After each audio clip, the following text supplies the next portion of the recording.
नमस्कार, स्वागत है आपका आरपीडी न्यूज राजस्थान पंचायती दुनिया में। बांसवाड़ा जिले की छोटी सरवा भाजपा मंडल अध्यक्ष राकेश वड़खिया मीडिया से बातचीत करते हुए कांग्रेस पार्टी पर क्यों बरसे, विस्तार से बात करें। इससे पहले चैनल को सब्सक्राइब कर बेल आइकन प्रेस करें ताकि तमाम बड़ी खबरों का नोटिफिकेशन आपको मिलता रहे।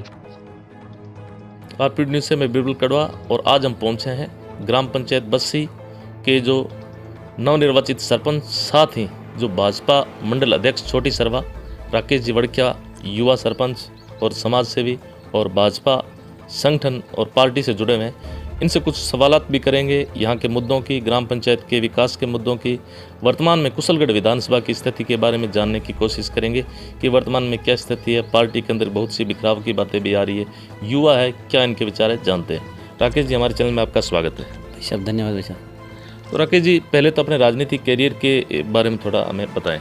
जी भाई साहब, मैं शुरू से ही संगठन का कार्यकर्ता रहा हूँ। विद्यार्थी परिषद से निकला हुआ कार्यकर्ता हूँ साहब। शुरू में हमने विद्यार्थी परिषद में काम किया। 2000 से लेकर के 2000 पढ़ाई जो हमारा ग्रेजुएशन हुआ उस समय मैं विद्यार्थी परिषद में काम करता था। और धीरे धीरे फिर संगठन के साथ में जुड़ करके और मुख्य तरह से मैं आरएसएस से और संघ से जुड़ा हुआ व्यक्ति हूँ। आईटीसी ओटीसी ट्रेन भी हूँ और बिल्कुल संघ का मार्गदर्शन मिलता रहता है भैया।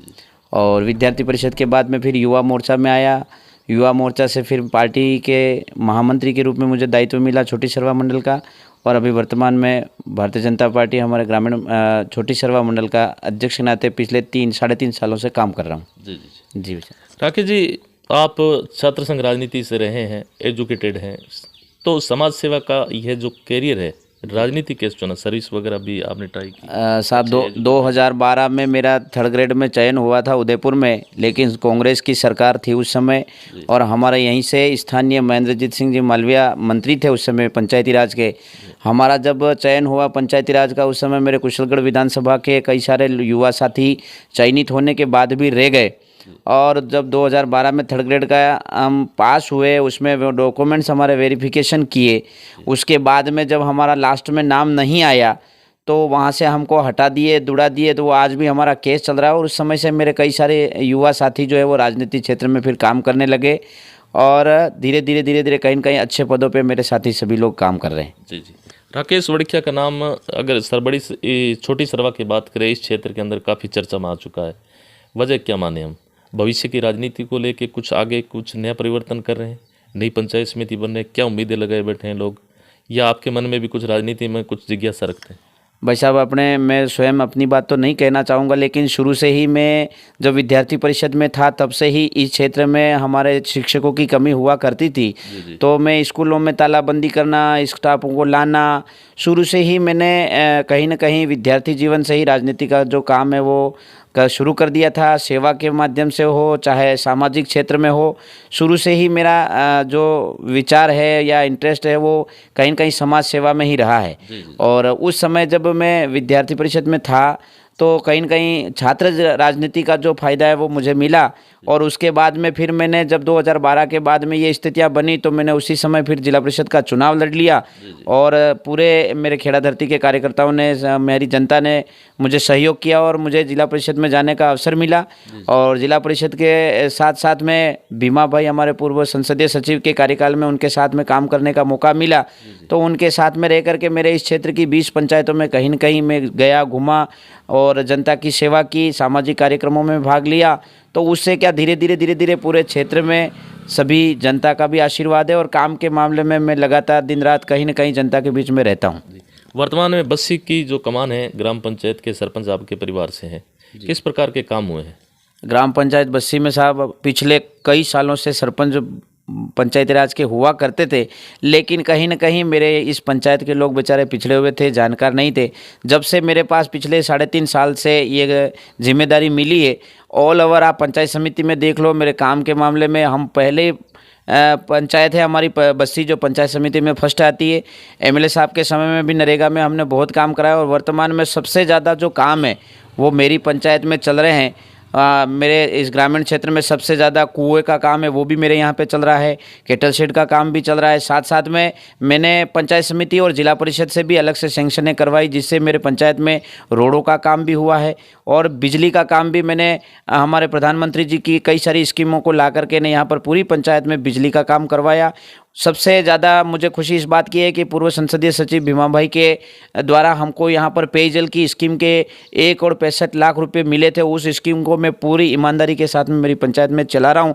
एक ग्रामीण क्षेत्र की पंचायत है, लेकिन यहाँ पर पानी की कोई कमी नहीं है। गर्मी में भी मेरे यहाँ पर नल से लोगों को पानी मिलता है। जी, अगर बात करें वर्तमान में यहाँ पे विधायक है जी अपने, तो रमीला जी खड़िया है जी। तो कांग्रेस को जिन्होंने समर्थन किया है, तो उनसे भी कुछ सहयोग मिला?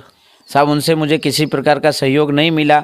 बस वही बात है, पार्टी की विरोधी, विचारधारा विरोधी सरपंच होने के नाते मुझे सिर्फ 3.5 साल 4 साल का जो एमएलए साहब का ये 4-5 साल का कार्यकाल आया है, इसमें ओनली फॉर मेरी पंचायत में एक बिरादरी आई है, एक मंदिर पे 3 लाख रुपए की, और अभी गत बार अभी इस गर्मियों के समय में 17 हैंडपम्प लगे हैं बस। यानी कि ऑल ओवर में पूरा मेरी पंचायत का आंकड़ा देखना चाहूँगा तो आपको बताना चाहूँ कि मैं सिर्फ और सिर्फ 17 लाख रुपये का काम मेरी पंचायत में आया है, जिसमें 15-17 इनके कार्यकर्ताओं के हैंडपम्प है और 3 लाख रुपए की बिरादरी है। इससे ज़्यादा 1 रुपये का भी काम इस पंचायत में नहीं हुआ। मानते हो कि राजनीतिक भेदभाव हुआ आपके साथ? बिल्कुल हुआ है साहब, बिल्कुल हुआ है। जी जी जी। तो अब क्या आशा उम्मीद रखते हैं आगे?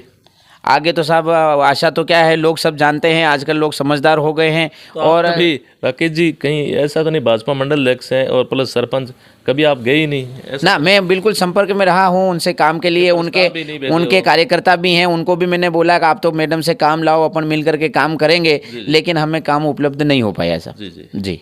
भाजपा मंडल अध्यक्ष होने के नाते मेरा क्वेश्चन रहेगा, अब की बार सरकार काम करवा रही, बहुत सी योजना लाई है, आम लोगों को राहत मिली है, फूड पैकेट हो, चाहे मुख्यमंत्री चिरंजीवी योजना हो, गैस सिलेंडर हो, या बिजली के मामले में हो, तो क्या लगता है आपको, सरकार रिपीट होने के चांस है या क्या लगता है आपको? साहब देखो, मैं पार्टी से तो मैं बराबर, विचारधारा मेरी अलग है, मैं बिल्कुल उनके खिलाफ चलता हूं, लेकिन धरातल पर जो स्कीमें इन्होंने बनाई है वो उतरी नहीं है।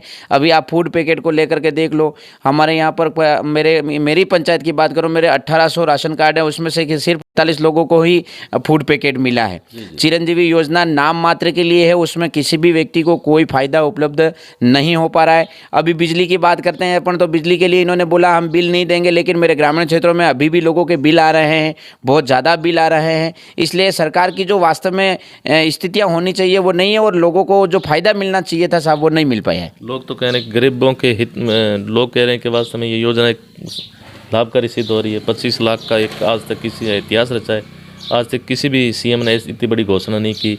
फूड पैकेट लोगों को घर बैठे जो राशन का सामान है वो मिल रहा है, गैस सिलेंडर सस्ता कर दिया। क्या लगता है, कहीं चुनावी रेवड़ियां मानते हो, क्या मानते हो? भाजपा वाले तो कह रहे चुनावी रेवड़ियां। ये तो सिर्फ साहब अभी चुनाव के पहले ही किया है। मैं आपको ऑल ओवर 20 पंचायतों की भी बात करना चाहूँगा कि 20 पंचायतों में कोई भी काम नहीं हुआ। अब ये लास्ट समय जब आया तब इन्होंने छोटी सरवा में एक चौकी खोली, तो वो भी आज दिन तक खुली नहीं है। उद्घाटन करने के बाद में 1.5 महीना हो गया उस बात का, अभी तक उस चौकी में एक भी कांस्टेबल आया नहीं है। इसके बाद में पंचायत समिति की जहां बात आती है साहब, तो पंचायत समिति की बात को बीजेपी के कार्यकाल में हम लोगों ने भीमा भाई के नेतृत्व में ही उठाया था और उसके लिए हमने चक्का जाम किया था। इसके बाद में जब इनकी सरकार आई तो पंचायत समिति के चुनाव के पहले इन्होंने घोषणा भी कर दी, यहाँ पर इनके लोग मिठाइयाँ खा गए, छोटी सरवा में पटाखे फोड़ दिए और वो पंचायत समिति पता नहीं कहाँ चली गई। और अब जाकर जब चुनाव सिर पे आए हैं तब वापस पंचायत समिति की इन्होंने घोषणा की है, तो वो भी अभी तो हमारे नोटिफिकेशन जारी हुआ है, आधी अधूरी है, अभी तक हम इसको पूर्ण तरह मान नहीं रहे हैं सर। जी जी,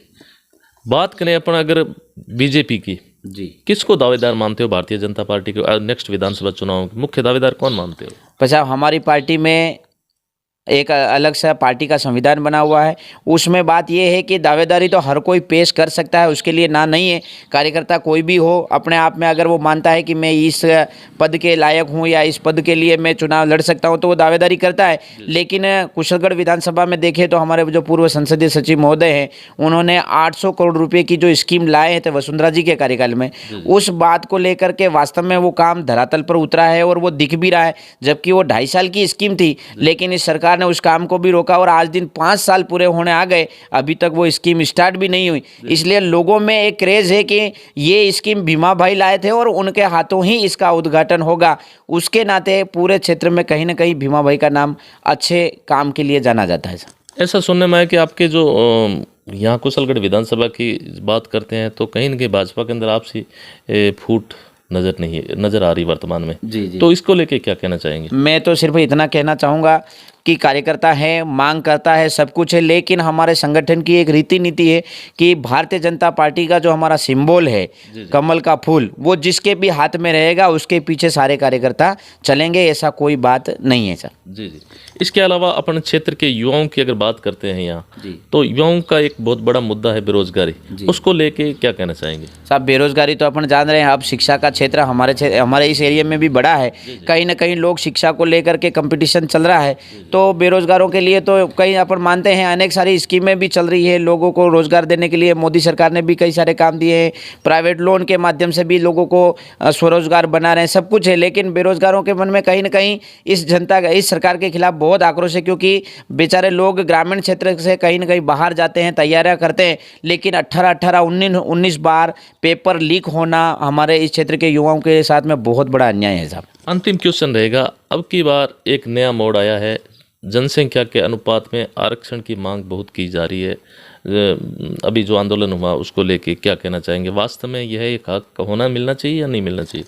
साहब हमारा क्षेत्र वास्तव में बहुत पिछड़ा है, और आपने देखा होगा हमारे क्षेत्र में सबसे ज़्यादा अनुसूचित जनजाति निवास करती है, और उसमें भी हमारे गरीब लोग रहते हैं, लेकिन धीरे धीरे कहीं ना कहीं शिक्षा के माध्यम से लोगों में जागृति आई है, और अब वो अपने हक अधिकार के लिए लड़ने के लिए इच्छुक भी हुए हैं, और उनमें अपनी हिम्मत भी रखते हैं। तो वो धीरे धीरे मिशन 73 के माध्यम से समाज के आधार पर लोग अपने जो जनसंख्या यहाँ पर निवास करती है उस आधार पर अपना आरक्षण लेने की मांग कर रहे हैं। नहीं, बिल्कुल लीगल तरीके से लेना चाहिए, हम भी इसका समर्थन करते हैं, लेकिन जिस प्रकार से ये जो सड़कें जाम हैं, धरना है, प्रदर्शन है, आगजनी है, ऐसी बहुत सी घटनाएं हो जाती है, तो उसको लेके क्या कहना चाहेंगे? हाँ, ये जो घटनाएं ऐसी होती है वो कहीं न कहीं हमारे लिए, समाज के लिए नुकसान तो है, लेकिन बात ये धीरे धीरे क्या है कि लोग, अब बच्चे नए नए जो आ रहे हैं उनमें कहीं न कहीं आक्रोश भी रहता है, नहीं तो थोड़ा कर रहे हैं, लेकिन सामाजिक आधार पर बात करके और सारे संगठनों को मिल करके, सारे नेताओं को, राजनीतिक पार्टियों को अपनी जगह छोड़ करके और एक जाजम पर आकर के इस बात को सरकार के सामने रख करके संवैधानिक अधिकारों के आधार पर लेना चाहिए। जी जी। इसके अलावा एक जो नई पार्टी आ रही है वर्तमान में, बीएपी या भारतीय ट्राइबल पार्टी, अभी नया एक नई पार्टी गठित तो बाप जिसे अपने कह रहे हैं, तो उसको लेके क्या कहना चाहेंगे? उससे कुछ यहाँ परिवर्तन लग रहा है आपको? सब परिवर्तन तो नहीं है, लेकिन नई जो युवा पीढ़ी है वो आजकल क्या उसी ओर जा रही है, लेकिन हकीकत बात तो साहब ये है कि देखो, कोई भी हक अधिकार लेना है तो हमें सरकार के साथ में जुड़ना पड़ेगा। अभी पूर्व में आपने देखा होगा डूंगरपुर से दोनों एमएलए जीते और बीटीपी की पार्टी से जीते, लेकिन अब उनके ही दो भाग हो गए हैं, वो खुद आपस में लड़ने लग गए हैं। तो हर कोई अपने आप को नेता समझ रहा है, हर कोई अपने आप को लीडर समझ रहा है, तो वो संभव नहीं है, किसी न किसी के आधार पर चलना पड़ेगा। और मैं तो जहाँ तक मानता हूँ ये जो भी चीज़ है समाज के लिए ओनली फॉर सरकार के साथ मिल करके ही हो सकती है, बाकी इस तरह से कुछ करने से नहीं। आप ये नहीं मानते कि यहाँ इसकी जड़ें मजबूत हो जाए? धीरे धीरे हमारे यहाँ पर पहले भी क्या है, क्षेत्रीय पार्टियों ने राज किया है, और उन क्षेत्रीय पार्टियों के माध्यम से ही हमारा समाज कहीं ना कहीं पिछड़ा था, और आज फिर धीरे धीरे हम कहीं ना कहीं राष्ट्रीय पार्टियों से जुड़ करके जो विकास हो रहा है उसको कहीं ना कहीं अवरुद्ध करने की स्थिति में जा रहे हैं। जी जी। तो ये थी हमारी खास मुलाकात राकेश जी वड़खिया, छोटी सरवा के जो भाजपा मंडल अध्यक्ष, साथ ही समाज सेवी बस्सी के, जिनका कहना है कि जो काम है, अगर जो संवैधानिक अधिकार है, अगर हमें आरक्षण का मुद्दा लेना है, एक अधिकार जो कानून बना हो उसके हिसाब से हमें काम करना चाहिए, न कि सड़कों पे आके हा हुल्ला करके एक नई समस्या है वो पैदा करें। धन्यवाद साथियों, यह वीडियो आपको कैसा लगा? आप ज़्यादा से ज़्यादा इसको शेयर करना और सब्सक्राइब करना। और राकेश जी वड़खिया जिस प्रकार से हमें इन्होंने बताया कि भीमा बाई के पक्ष में इन्होंने बात की, तो वो आपको जो दावेदारी पेश करें उनके बारे में भी आप कमेंट करके बताना कि उनकी स्थिति क्या है। धन्यवाद राकेश जी, आपने समय दिया। धन्यवाद सर।